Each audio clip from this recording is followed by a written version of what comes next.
Hi, I'm Colonel Douglas McGregor. I'm the CEO for Our Country, Our Choice. And today we have an interesting guest in our studio. It's Mike Sarzano. He's a Florida native. He's the founder of the County Congress and organizer of the FloridaFix.com, an investigating body designed to hold criminals and politicians, although sometimes we have difficulty telling the difference, accountable for what they do or do not do. He's fondly known in the region as a political demolition engineer. And I think everybody in OCOC is anxious to understand what that means, because that sums it up beautifully, as I think you will soon discover. So, Mike, take it away. Thank you, Doug. Politics has become toxic and poisonous to the freedom of our nation. And the people that have made it toxic are the ones that actually are supposed to be our servants, our representatives.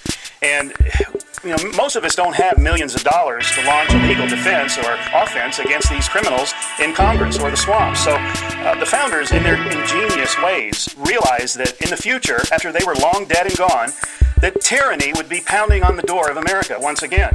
And so they provided to us in the Constitution a weapon, a way to defend ourselves against this tyranny. And over the years, over the centuries, there have been many people, great men, that have given the presentation about the 4 boxes of government. And briefly, let's just talk about those. You have the soapbox. That's where we all begin with our ideas, our policy, our pursuits. We like to talk about these things with a soapbox. Then we go to the ballot box, where we try to vote our guy or gal in to implement the policy of our choice. And if that doesn't work, then we have now what is called the jury box, and that's where the grand jury is used to hold government accountable. And any of these other creatures in the swamp, whether they be government or an NGO operative. And so that's where we're at now. We're in box number 3, the jury box. And unfortunately, in many cases, in regard to several cases, especially right now out in Oregon, a group of people got together, a doctor and some senators in the state of Oregon, requested a grand jury investigate the COVID scandemic accusations. And they were denied. They were refused the First Amendment of redress. And now it's going on appeal, and it's going to probably end up in the Supreme Court. So box number 3 in the state of Oregon has failed. We don't want to go to the 4th box.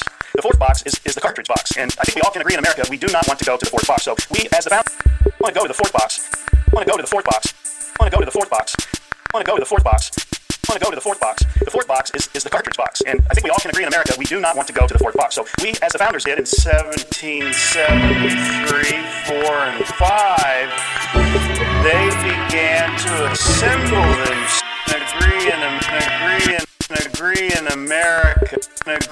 Agree in America. We do not want to go to the 4th box. So we, as the founders did in 1773, 4, and 5, they began to assemble themselves in an organized manner in what was called the Continental Congress, so that they could speak collectively in a body and try to, create peace with Great Britain. And we all know how that worked out. The cartridge box in that day had to be utilized, but now in the 2024, we are struggling to avoid that, and we pursue peace with all men in the most diligent manner. And so I guess we can make the argument that the jury box is the best way, if the others don't work, to try and avoid the confrontation that nobody in the country wants. So tell us specifically about the concept of the jury that you're talking about. Well, that's absolutely right. The people, when they are convened in a grand jury, in a statutory grand jury, a lawful grand jury, a constitutional grand jury, they become the judge of the facts and the law. And this is a very powerful position, because that is absolute. No judge, no prosecutor, no attorney, no government official can intervene. And this was determined in a case clear back in 1992, United States versus Williams. And Anthony Scalia wrote the opinion, and he made it clear that when the grand jury is convened, it is separate from the government. It is its own being. It cannot be interrupted. It cannot be steered or manipulated. That the grand jury can pursue evidence as they see fit. And we've all seen with the election of 2020, court after court after court has denied our justice, our redress of grievance. None of the evidence has been adjudicated. It's all been thrown aside or dismissed because of standing. And we have been denied our day in court with the evidence. So finally, now in the state of Florida, we have the opportunity to be able to put evidence before a grand jury by Mr. Governor DeSantis at our request. And I say our, I work with many groups, many people all across the state that agree we need a grand jury, a statewide grand jury. So we began a process of requesting Governor DeSantis to convene a statewide grand jury. We ask for 4